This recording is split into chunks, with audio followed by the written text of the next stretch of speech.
こんにちは、ゆうたです。今日は記憶的ルームにやってきました。記憶的ルームとはトレンドの最先端を行くインタビューのこだわりの部屋を覗き見させてもらい、部屋についてやライフスタイルを紹介するコンテンツになっております。今回やってきたこちらがですね、男性のお一人暮らしのご自宅にやってきました。お隣は DJ ブースで、さっきちらっと本棚とかちょっと見てたら映画がお好きということで、ちょっとこう思想を感じる、ちょっと文化人的な側面もある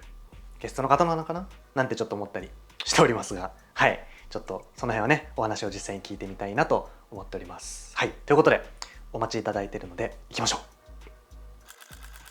記憶的散策ではインテリアや建築、暮らしなどの情報を SNS 掲載するサービスのテスト募集を始めました。新作や展示会、ポップアップ、ショップの宣伝などどなたでもご掲載いただけます。まだ知られていないブランドや作家さんなど記憶的散策を通して皆さんにご紹介できればなと思っているので、気になる方はぜひ概要欄にある応募フォームをチェックしていただければなと思います。お願いします。ということで、耳をすませばちょっと待って耳をすませばな玄関から中に入っていきたいと思います。じゃあ中に行きましょう。失礼します。よろしくお願いします。よろしくお願いします。今回のゲストはですね、塚本さんです。今都内の代理店で働いてます塚本です。今社会人4年目で、平日は普通に仕事をしてるんですけど、土日とか休日はたまにちょっと DJ をしたりとかもしたりしてます。はい、よろしくお願いします。よろしくお願いします。ということで今日紹介していただくこちらのご自宅がワンルーム。そうですね、はい、ワンルームです。ワンルーム。平米数はだいたいどれくらいですか？40平米ぐらい。40ぐらい。はい。どうですか、この物件は何か選んだ決め手とかありますか？なかなか都内でこの広さのワンルームないなと思ったのと、あとやっぱ一番はそこのなんていうかサンルームが疑似的なサンルームがあって、そこが本当にないなと思ったので、結構即決で選びました。はい、ということでここからちょっとお部屋についてお話を聞かせていただければなと思っているんですけど、お部屋この全体を通してこだわってるポイントとか、そういうのは何かありますか？最初住み始めた時は結構アメリカンなスタイル、結構ステレオタイプなミッドセンチュリーっぽい部屋がいいかなと思ってたんですけど、結構自分が好きなものがなんか和風なものだったりとか、ちょっとアフリカンっぽい感じのもあるので、いつの間にかどんどんミクスチャーになっていって、あんまり最初のコンセプトはあんま気にしなくなってきて、とりあえず自分が好きなものがなんていうかいい形で、見れれば置ければいいかなっていうところの部屋にはなってます。結構個人的には、なんか物のバランス感とか、トーン、結構僕好きです。あ、本当ですか。ありがとうございます。勝手に個人の好みなんですけれども、ここはソファースペース。そうですね。ただご飯も結構ここで食べちゃうことが多くて、そうか、ダイニングテーブルと言われるものはいわゆるあるんですよね。そうなんですよ。友達が来た時もこっち側にベッド側に座ってもらって、こっちでみんなで食べたりとかすることが多いですね。これがクラッシュゲート、自由が丘に店舗があって今なくなっちゃったんですけど、そこで一人暮らしする時に見つけて買ったものですね。本当は本革のソファーが結構憧れがあってずっと欲しかったんですけど、ヴィンテージで探してもいいのがなくて、あとめっちゃ高かったりとかもするので、これだと本当に10万ぐらいで、本革ではないんですけどオリジナルの多分素材でそんな汚れづらくて、でも合皮みたいに剥がれても来ないみたいな感じで、結構これベストかなと思って買ったもので。しっかりしてるんです。そうですね。これとかはあんまりこだわりとかなくて、サラホームで買ったやつで、冬がとにかく寒くて。あ、寒い部屋なんですか？そうなんですよ。ちょっと窓が多いので、冷気が多分入ってくるので、とにかく寒すぎて、これちょっと急遽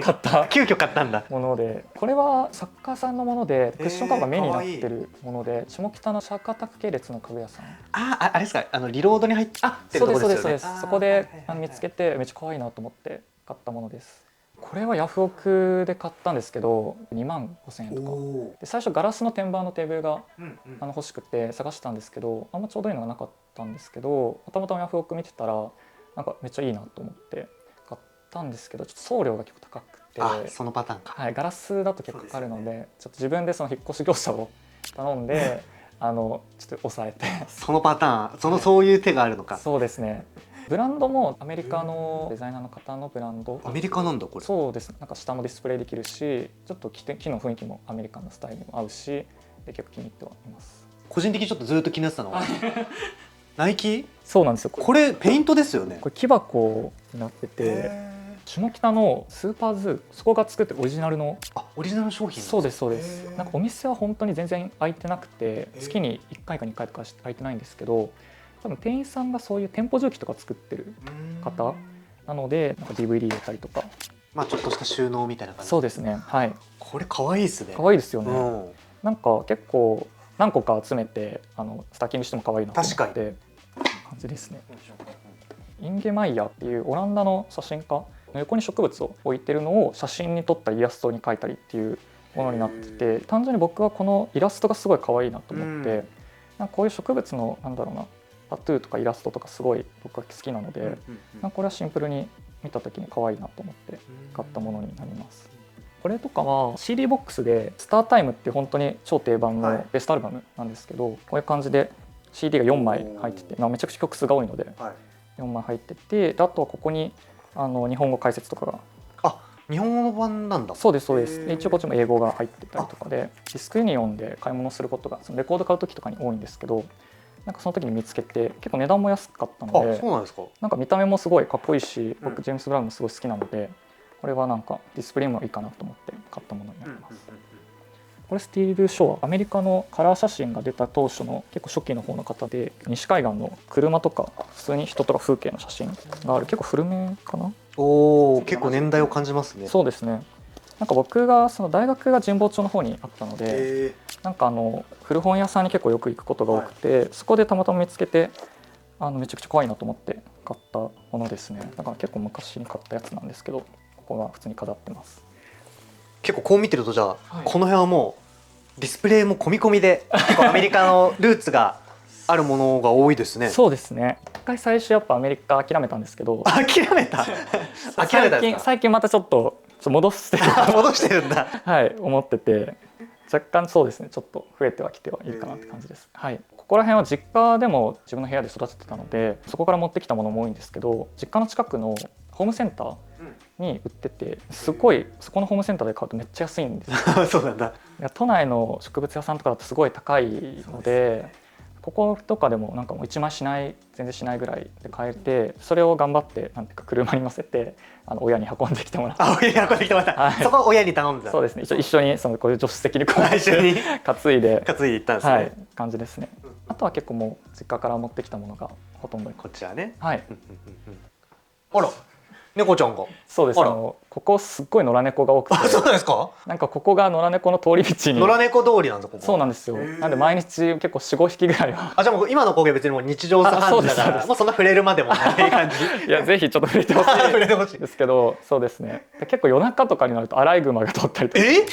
アライグマして、はい、ちょっとまだ写真あんまちゃんと撮れたことないんですけど。マジですか。すごいなんか動物園みたいな動物園なんか感じですね。なんかユニークな物件ですね。僕も全然なんていうか住むまでは知らなかったんで、結構ラッキー。猫すごい好きなので。そうなんだ。はい、ラッキーだな。いいですね。なんかでもね、癒されますね、ちょっとね。ルワルワ族っていう部族の仮面、民族の方が成人の儀とかで使うマスク、木の削り出しで多分作ってるものなので、こういう原始的なもの、すごいプリミティブなものがすごい好きで、これは本当になんだろうな、一目惚れで買ったやつなんですけど、ライトイヤーズっていう福岡のアフリカ系のお店で買ったものなんですけど、結構仮面すごい憧れが学生の時からあって。そうだったんですか。持つというか飾るのも憧れてたので、これすごい嬉しくて。重いんですか。ちょうどいいぐらい。でも顔につけるにはちょっと重そうですね。そうですね、重いですね。しかもこうつけたら結構この目線というか視界は結構こうだいぶ見えない。だいぶ見えないです。民族の方もこれはご苦労されたんじゃないかなっていうような。でもなんか結構このルワルワ族の仮面みんなこういう見た目してて、そうなんだ。なんかピカソが結構好きで集めてて、ピカソの絵も多分こういう風貌のものが多いかと思うんですけど、それでなんか結構いいなと思って、はい、買ったやつです。これも福岡のお花屋さんかなんかあって、そこが多分オリジナルで作ってるプランターになってて、銅ですね。ブラスで色が綺麗ですね。そうですね。なんかブラスのやつでいろいろ種類があって、サイズも全然いろいろあるんですけど、これは吊るせるタイプのやつで買ってます。これは明かりですね。もともと実家が和室だったので、素敵ですね。なんか和室に合う照明ってあんまないので、この明かりぐらいしか。それで買って使って、で引っ越してくる時に照明変えようかなと思ってたんですけど、なんか一旦つけようと思ってつけたらなんか意外としっくりきて、結構僕がそのクラブミュージックとかが好きなので、なんかミラーボールっぽいなとも思って、なんかちょっと部屋のミラーボール代わりみたいな。ミラーボール代わりになってるんだ。はい、そうです。こちらがベッドルームです。そうですね、ベッドルームになります。唯一ベッドだけ全然こだわれてない部分で、なかなかいいベッドシーツとかベッドカバーとか見つけられてなくて、これ上は普通に毛布は無印のもので、シーツも全部無印なんですけど、ただなんか白いことぐらいしかあと茶色でトーン合わせてみたいな。そうですね、本当にそこしかちょっとこだわれてなくて、本当はもうちょっとなんかいろいろやりたいなと思ってるんですけど。じゃあここは今後まだそうです進化するアップデート予定の場所なんですね。はい、はいはいはいはい、わかりました。ここは結構お気に入りの本とか物とかを置いてディスプレイしてるスペースで、一応本棚は別にあっちにもあるんですけど、その中でも結構自分が好きな本だったりとか気に入ってる本がここに置いてあるものになりますね。上は多分映画系、蓮見さんの本とか浜口竜介映画監督の本とか、黒沢清の映画の授業とか、あとは好きなジャコメッティっていう、スイス彫刻家ですよね。そうですそうです。細い人の思想の本とか、あとこういうウェーブっていう昔の本なんですけど、雑誌なのかな、ちょっと多分エリック・ロメールって僕が好きなフランスの監督のこういう特集号、これは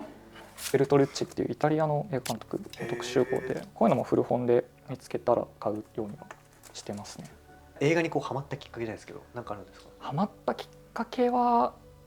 明確にはあんまりなくて、シンプルに学生の時になんかコロナとか暇だったんで、映画をたくさん見たりとか、あとは音楽とか映画とか、何でもかんでもファッションとかも結構映画と接続してたりするじゃないですか。なのでそこのなんか枝分かれで自然と興味が出てきて、でそれでそのさっきの調べ癖で本も増えてって、結構それで読んでさらに好きになっていくみたいな。映画の授業、これ結構すごい好きな本で、黒沢清とか高橋洋脚本の方とかが映画の美学校で講義を本にしたものになるんですけど、この中で結構映画を撮る上での心構えみたいなものが結構たくさん書いてあるんですけど、なんかそれは別に自分が映画を作らなかったとしても、何事もなんていうか音楽でも私生活過ごす上でも結構参考になることもすごく多くて、なんか例えばなんか自分が映画を見たり小説を見たりインプットしたことっていうのは、あくまでその二次的な思考、人が考えたことの受け売りでしかないから、そこからさらに自分の頭で考えて思考していかないと、その簡単に言ってしまうといい映画を作れないよみたいな、そういうなんていうか結構思想的なこともすごく多くて、ただ単純にハウトゥー本っていう感じでもないので、すごいそれは面白いなと思って読んでますね。あとこの浜口さんの最近出た「単なる映画と」っていう、これも多分授業を本にしたもの、これの中でちょっとまだ読みかけなんですけど、浜口さんがその映画を見ると結構寝ちゃうっていうのをおっしゃってて。寝ちゃう？そうですそうです。でもその映画を見る中で、映画を見てる時に寝るっていうことはその映画と向き合ってることだみたいな、そのなんか映画を見てて寝る時は、ちょっとごめんなさい、中身をちょっとうろ覚えだからでも要約するとそういうことなんですか？そうですね、なんかその映画を見てる時に、映画館で見てる時に寝ちゃうってことを結構肯定的に書いてて、すごいなんかそれ逆に僕はなんか結構フランス映画とか見てる時もすっごい眠い時あるんですけど結構頑張って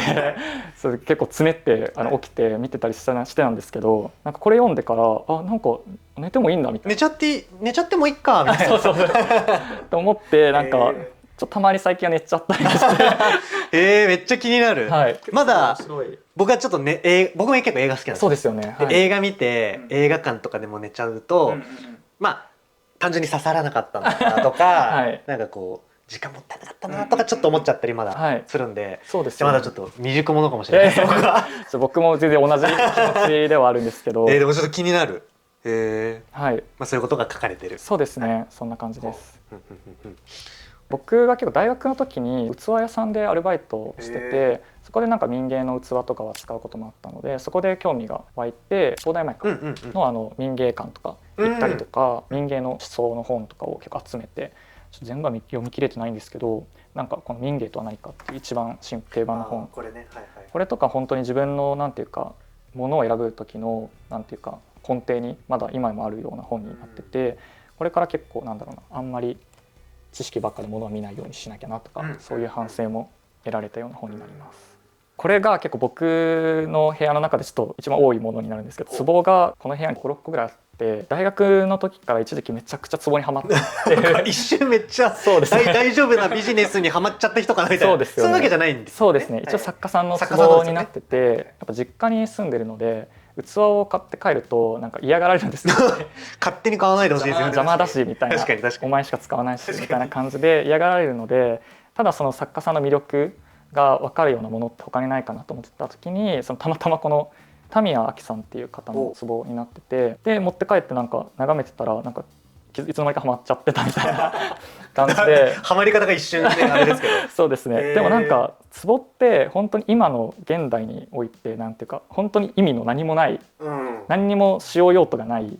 もので、昔は多分その塩とかを詰めたりとか食品を保存したりとか、保存したりしてましたもんね。でなんか今だと牡蠣お花を生けたりとかするものにはなるんですけど、これとか多分陶器なので水漏れちゃうんですよね多分。だから全然使い物にはならないっていう、そのなんていうか本当に何の意味もない使用用途もないもので、なんかそこが逆にすごい魅力的だなと思って、結構自分は物を選ぶときに結構重さがすごい大事で、視覚情報とその手に持った時の情報がずれてるのがめちゃくちゃ嫌で、なんかこういう見た目です軽いとなんか残念な気持ちになるので、まあちょっとわかるかも、はい、これとかも結構重いものなんですけど、これは結構重厚感ありますね。そうですね。結構こういうぐらいずっしりしてて結構嬉しい嬉しいんだ、一目惚れで買っちゃったせいで数ヶ月ぐらい掃除機なしのせいそこまで命削ってこうそんなめちゃくちゃ高いわけじゃないんですけど、その掃除機買おうと思ってた掃除機の分は一回こっちに来たんですね。そうですそうですそうですね。なるほど。はい。これは小林哲也さんってまた別の作家さんで、これもバイト先で買ったもので、あとは自分がすごく好きな批評家のスーザン・ソンタグっていうアメリカの方で、とにかく教養がめちゃくちゃある方で、映画とかも作ったりとか、映画の批評とかもしてる人なんですけど、特に有名なのはこの反解釈っていう本で、これがめちゃくちゃ簡単に言うと、なんか芸術を見るときに知識を使うのは本当に良くない。全て感性で芸術を見ることがすごい大事なんだみたいな本になってて、結構めちゃくちゃかいつまんで簡単に言ってるんですけど、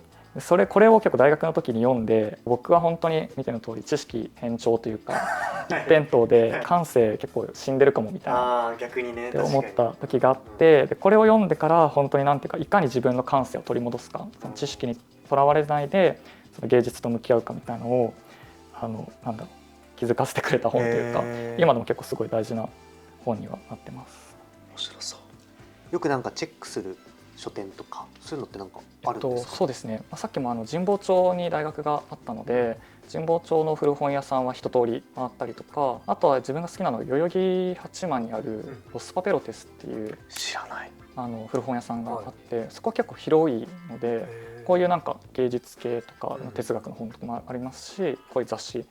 もすごいたくさん置いてあって結構気に入ってるので、代々木八幡行った時は必ず行ったりとかはしてますね。はい。高円寺の模擬フォークっていう民芸系の器を売ってるお店があるんですけど、創作こけしですね。創作こけし、なんか僕もあんま詳しくはないんですけど、現代の人が作ってるものなので、これは結構ベーシックなタイプで、これはすごい可愛いし、物として重いので重い、はい、若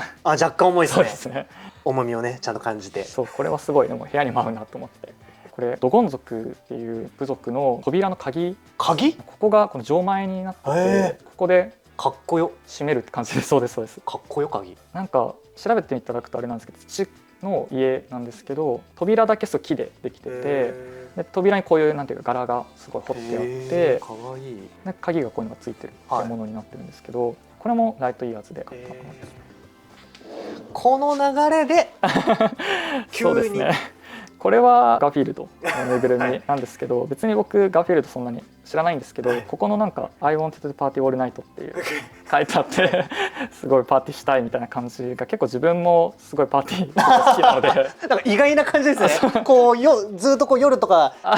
本を読んでこう知識を蓄えてらっしゃるのかなと思ったら、こうパーティー好き、結構DJ してるのもあって、結構朝まで遊ぶこともすごく多いので、結構すごいこれは共感できるしめっちゃ可愛いなと思って、シンプルにこれ見つけて一目惚れで買ったもので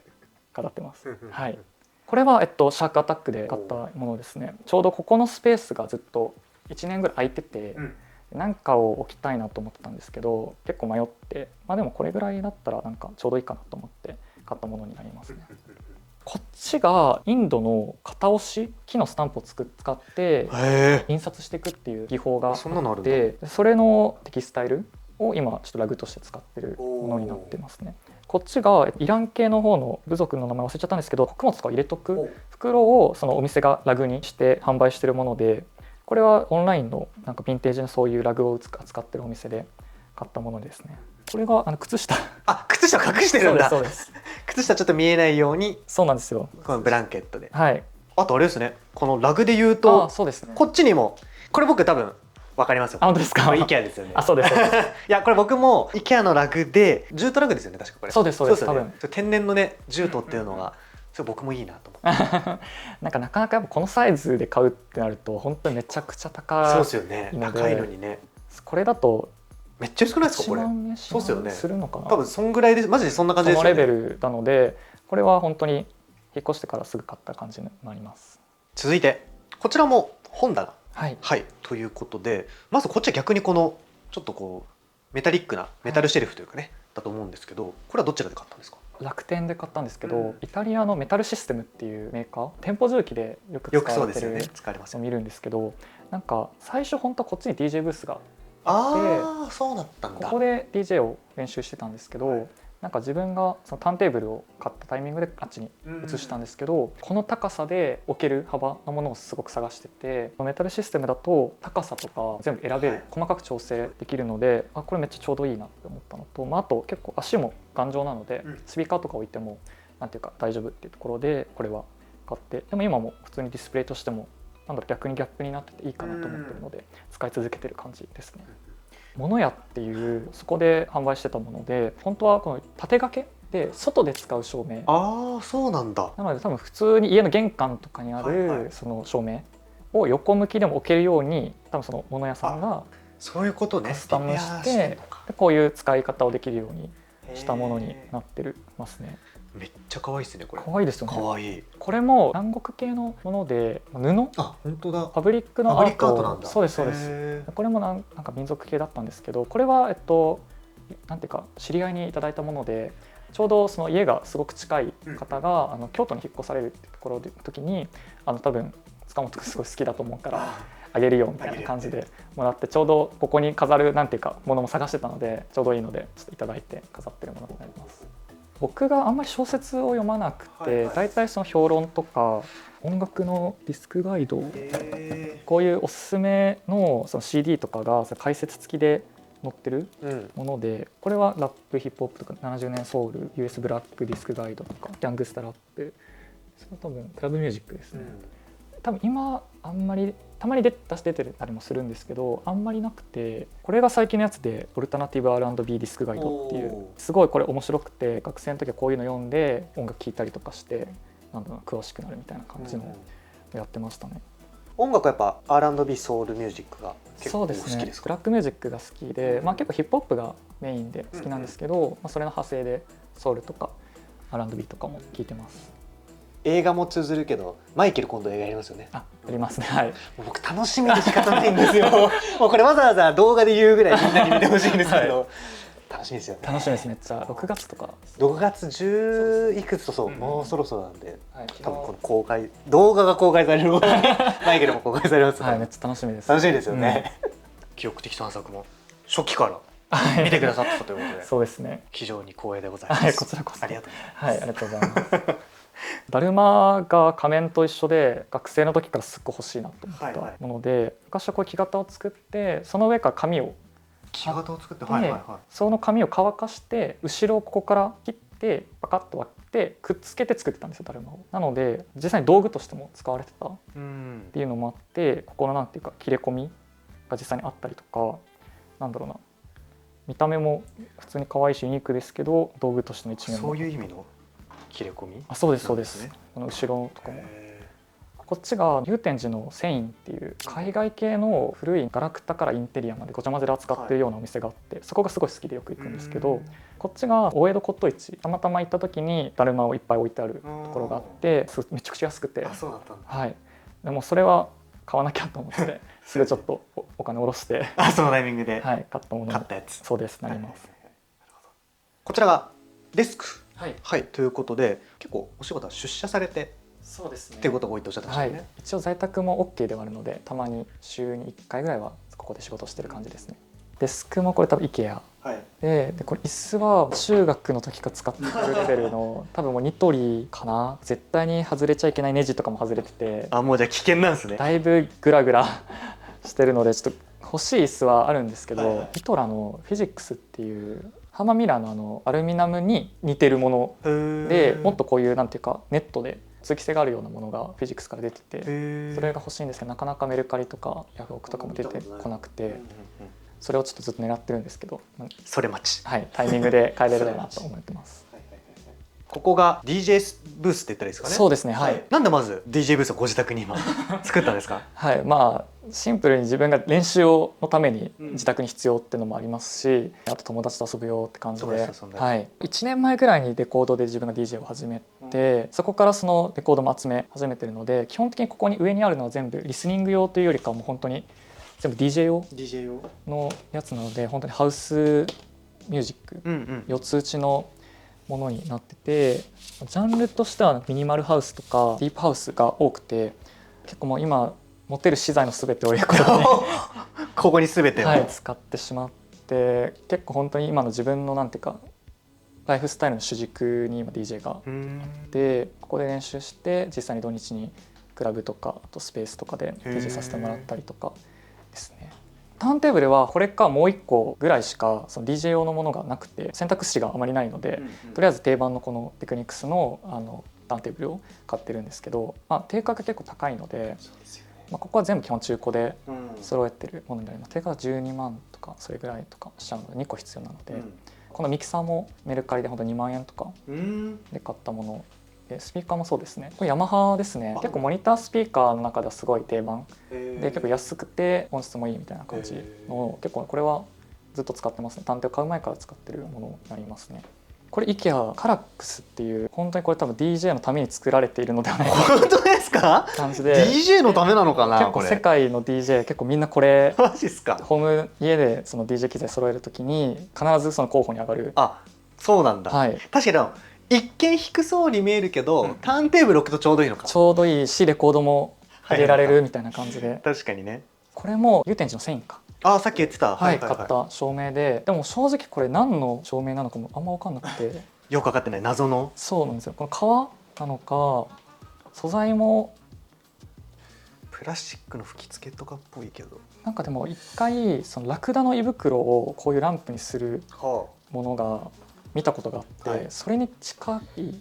ですけど、なんか天然素材感もちょっとありますよね。ちょっとわからない謎ですね。はい、これ実家のものを盗んできたというか勝手に